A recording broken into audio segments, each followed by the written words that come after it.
Goldilocks and the Three Bears.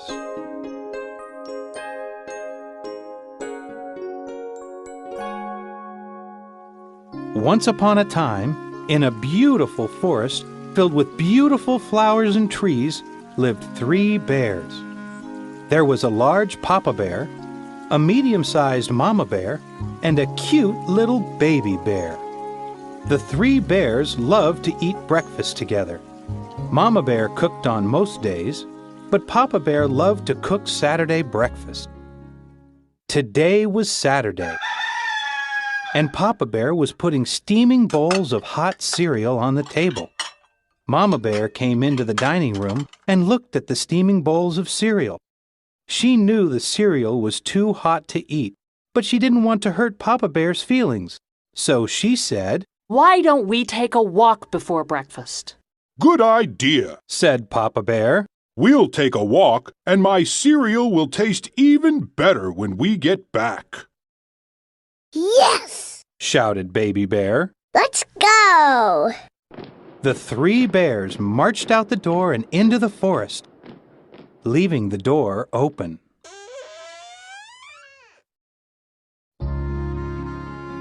At the same time, at the edge of the same forest, lived a little girl whose hair was as bright as golden coins, so bright that her mother called her Goldilocks.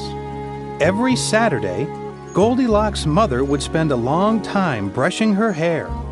Then Goldilocks would put on her prettiest dress, and they would go to breakfast together. "We'll go to breakfast soon," said Goldilocks' mother as she brushed her hair. Her mother walked into her bedroom to get ready, leaving Goldilocks to herself. Goldilocks tried to think of something to do to pass the time. "I know. I'll pick some flowers for Mommy, and she can wear them in her hair." She called toward the bedroom door.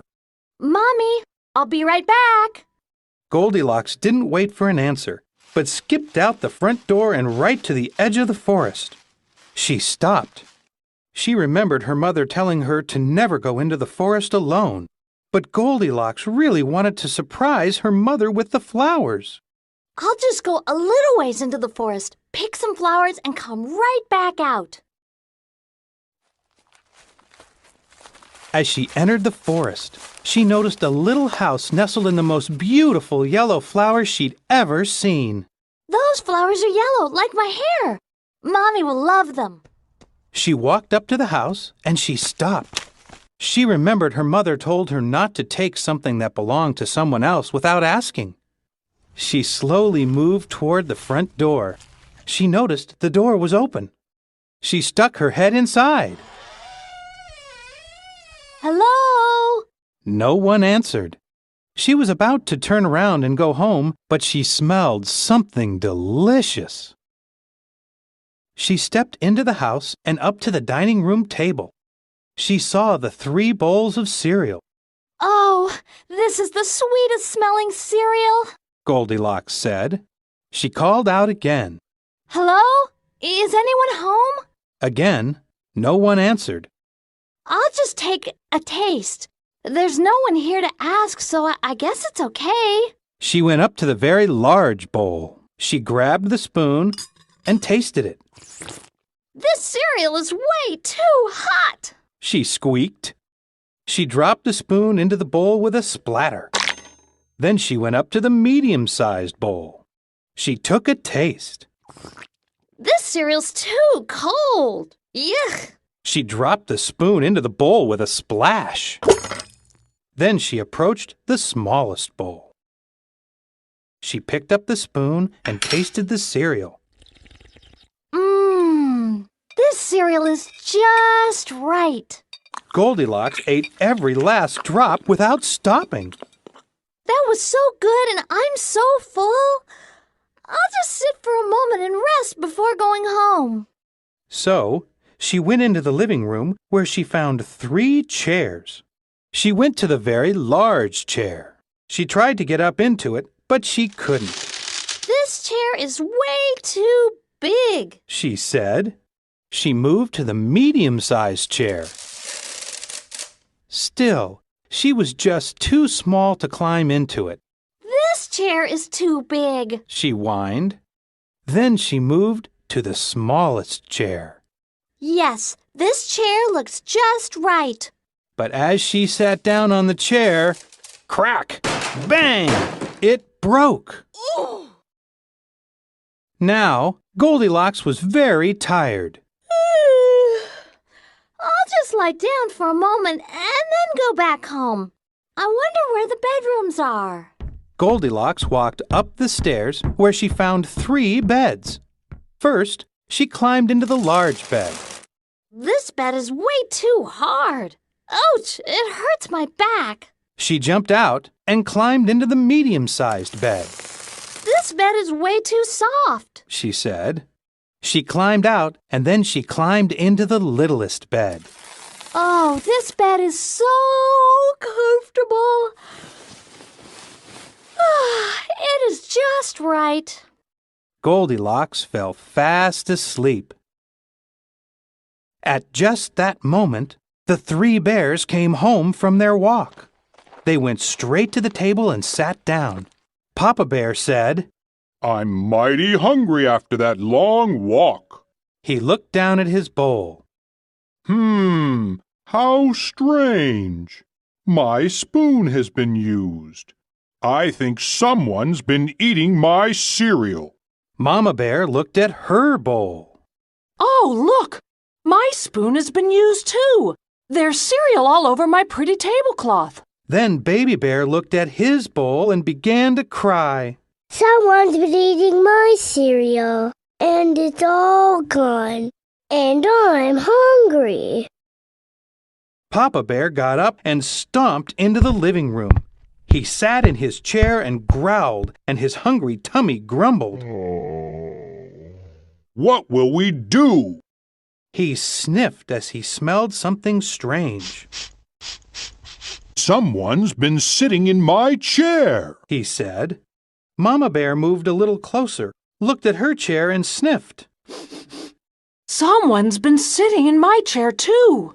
Baby Bear hurried over to his chair and started to cry. Look, Mama, Papa, someone sat in my chair, and it's all broken. That's enough, said Papa Bear. Someone's in this house. He started up the steps, but Mama Bear tried to stop him. Wait, Papa Bear. There might be a stranger in the house. We must be careful. I'm a bear. I'm not afraid of strangers, growled Papa Bear. Papa Bear quickly marched up the steps and into the bedroom. Mama Bear and Baby Bear followed. Papa Bear looked at his bed. Yes, someone's been in my bed. The covers are all messed up. Mama Bear looked at her bed. Someone has been in my bed. Look, my blanket is on the floor. Before they could say another thing, Baby Bear shouted, Look, someone is in my bed right now. Just then, Goldilocks woke up and saw the 3 bears standing over her. She'd never seen a bear before, and the 3 bears, well, they'd never seen a little girl. They looked at each other, and before anyone could say anything, Goldilocks jumped out of bed, ran down the stairs, out of the house, and through the forest to her own front door. Her mother was standing there. Oh, here you are, Goldilocks. I was thinking we'd have some nice hot cereal instead of going out. What do you think? Goldilocks looked at her mother. I think I'd like some pancakes instead. And they went inside and had some delicious warm pancakes with lots of syrup. The end.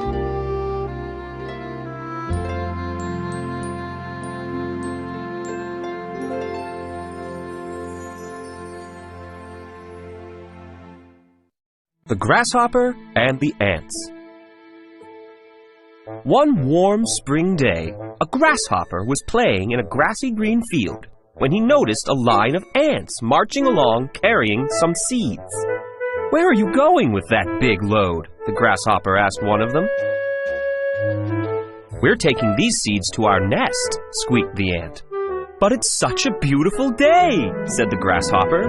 "Come and have fun with me." "No," said the ant. "I think you should come work with us. It's going to be a long winter with lots of snow.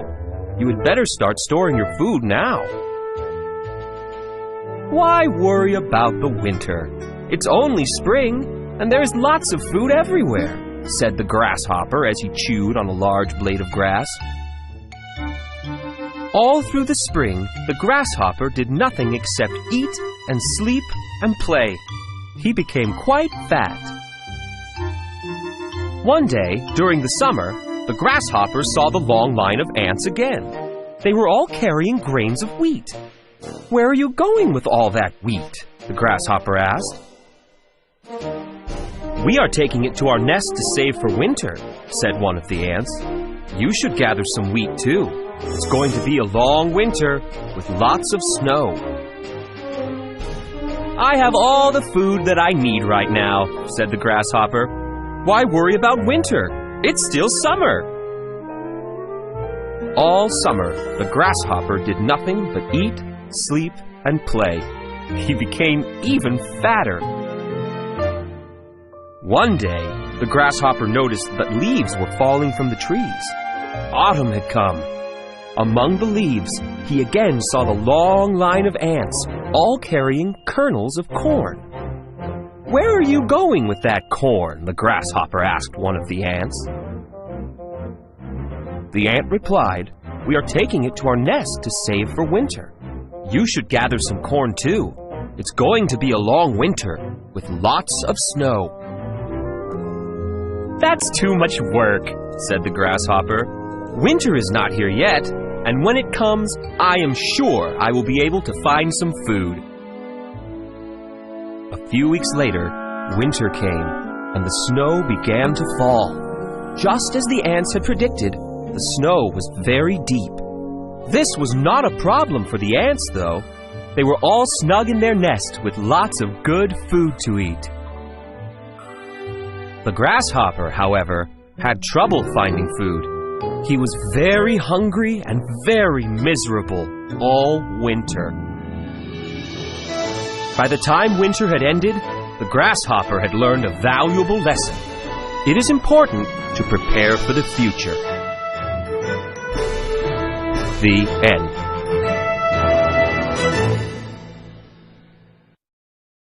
Little Red Riding Hood.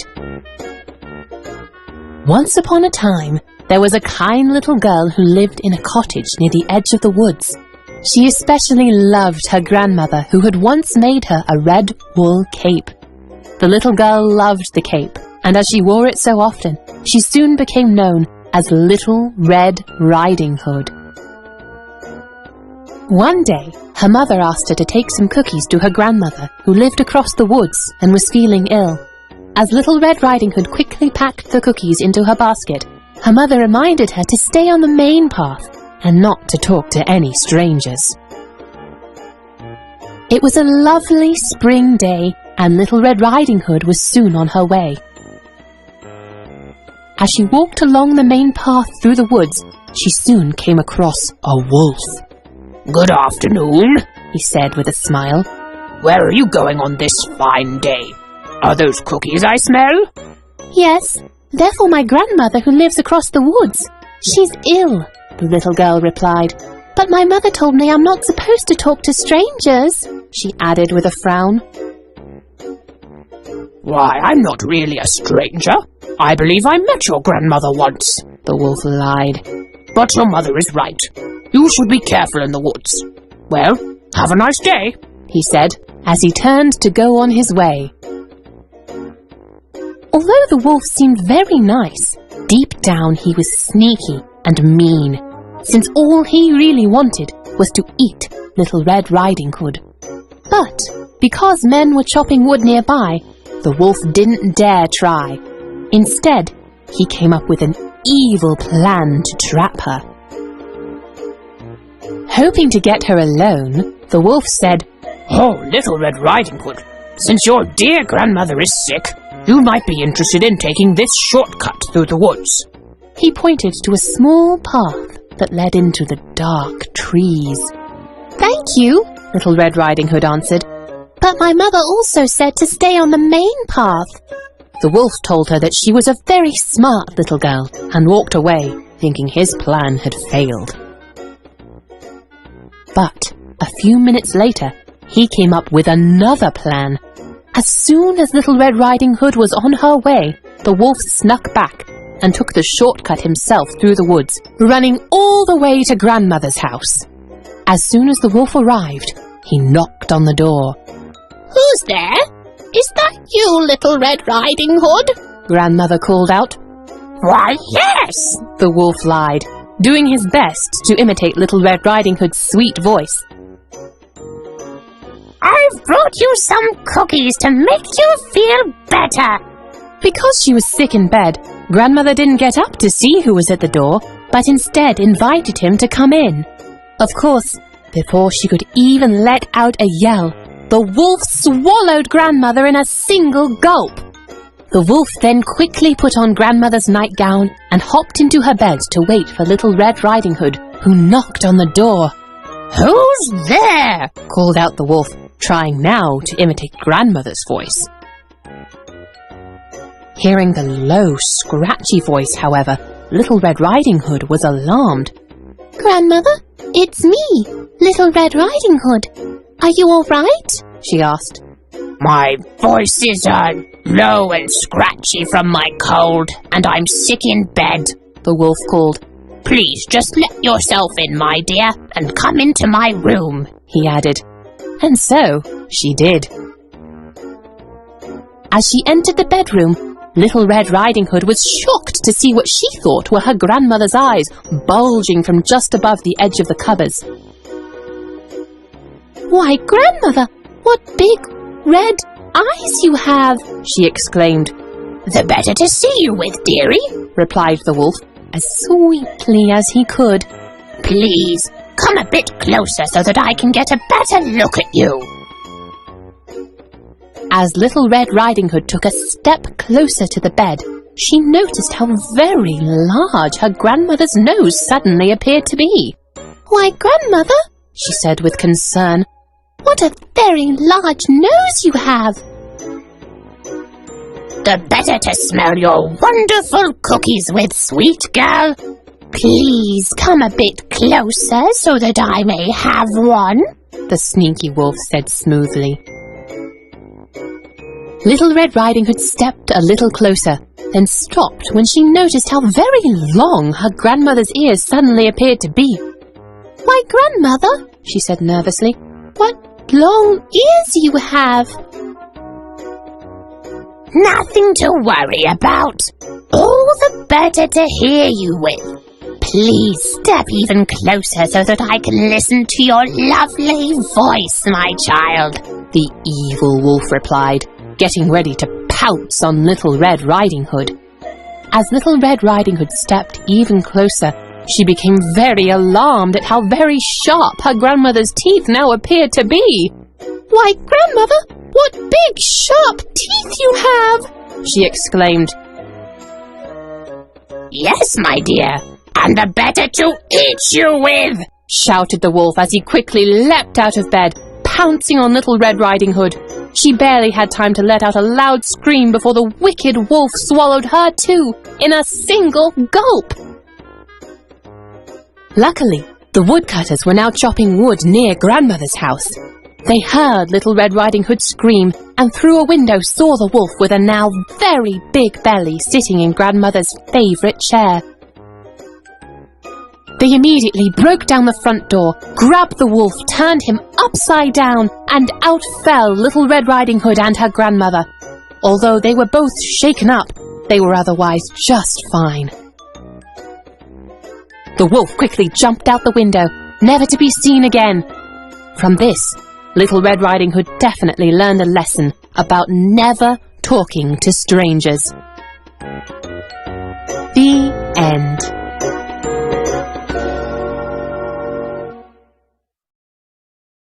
Know it when you see it? Let's take a look at it to make sure that you can read it. I look at the mountain. Its sides are steep and gray. I look at the field with its tall, waving hay. The ocean and its waves are a pretty shade of blue. The river in its rocky bed flows from me to you. Now you know the sight word it's that you will often see. Remember ITS, you will read it easily.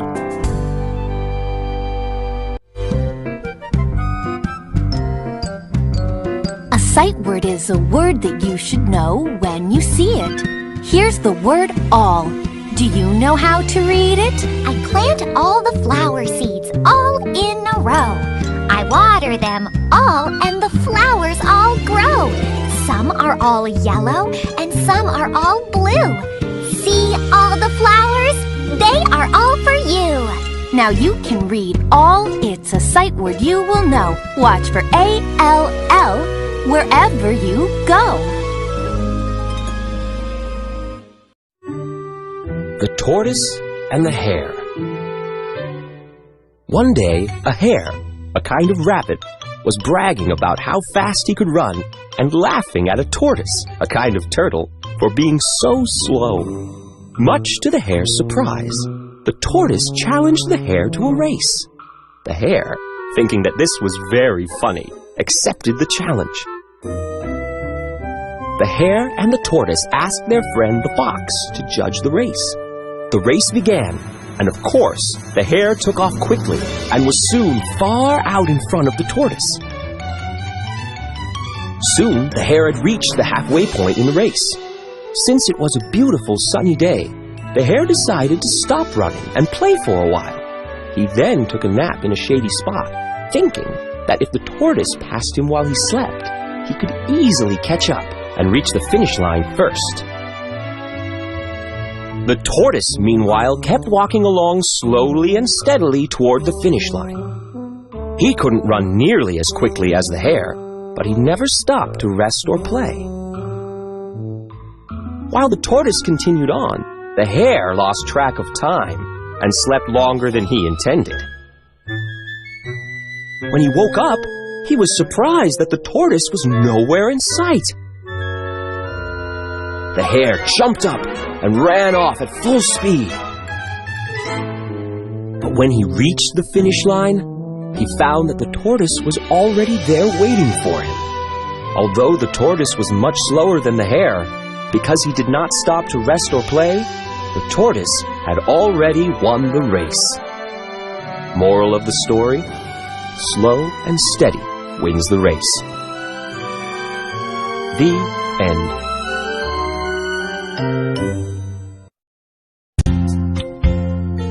The Ugly Duckling.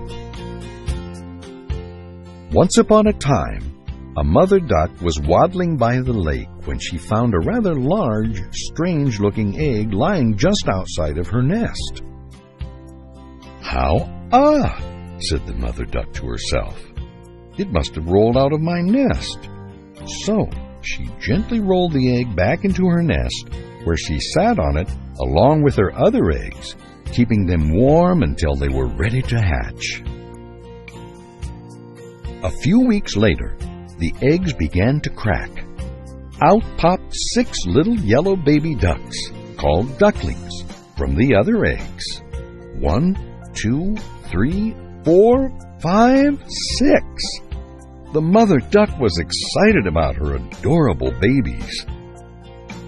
But out of the strange-looking egg came a rather large, funny-looking gray duckling. In fact, it was the ugliest duckling the mother duck had ever seen. "What a funny-looking duckling you are," said the mother duck. "And you're rather larger than your brothers and sisters, too. But we are a family, so we will always love you." The ugly duckling loved his mother, brothers, and sisters as well. Although he looked different from them, they were a happy family, and they never teased him about his looks or size. Sadly, the other ducks on the lake weren't as nice. They would tease the ugly duckling whenever he swam by, often laughing and calling him names. Finally, the ugly duckling felt he couldn't take any more teasing. He decided to go live by himself in a marshy corner of the lake where he could easily hide among the tall grass. He missed his mother, brothers, and sisters very much, but preferred to live alone rather than constantly be teased by the other ducks. Although the ugly duckling was lonely, he did enjoy watching the other animals play. Eventually, the warm days of summer passed, and the chilly days of fall arrived at the lake. With the change in the weather, the ugly duckling began to notice some beautiful new birds swimming on the lake. They were much larger than ducks and had long white necks and beautiful thin beaks. Peeking through the marsh grass, the ugly duckling thought, "Those birds are so beautiful. I am ashamed to let them see how ugly I am, so I will continue to hide here." Just then, one of the fine-looking birds saw the ugly duckling peeking out and swam gracefully over to him. "Hello," said the beautiful white bird. "Do you live on this lake?" "Why do you ask?" replied the ugly duckling. "I know I'm not as beautiful as you are, but please don't make fun of me like the ducks do because I'm so ugly." "Ugly?" said the new bird in astonishment. "I don't understand. You're a very handsome swan. Why would you think you are ugly?" The ugly duckling was very confused by what he heard. How could such a beautiful bird think he was handsome? Was he being teased? "What type of bird are you?" the ugly duckling asked. "I am a swan, just like you," said the swan. Now the ugly duckling was really confused. "I am not a handsome swan," said the ugly duckling. "I am just a big, ugly duckling," he added sadly. "No, you're not," replied the swan kindly. "Come out and see for yourself." So the ugly duckling swam out of the marsh grass and toward the graceful swan where he could look into the water and see his reflection. The beautiful white bird was right. The ugly duckling had grown into a very handsome swan. Now he understood why, as a baby, he looked so different from the other ducks. Happily, he left his marshy hiding place. After a wonderful visit with his loving duck family, he left with his new friend to live the remainder of his life among the other beautiful swans. The end.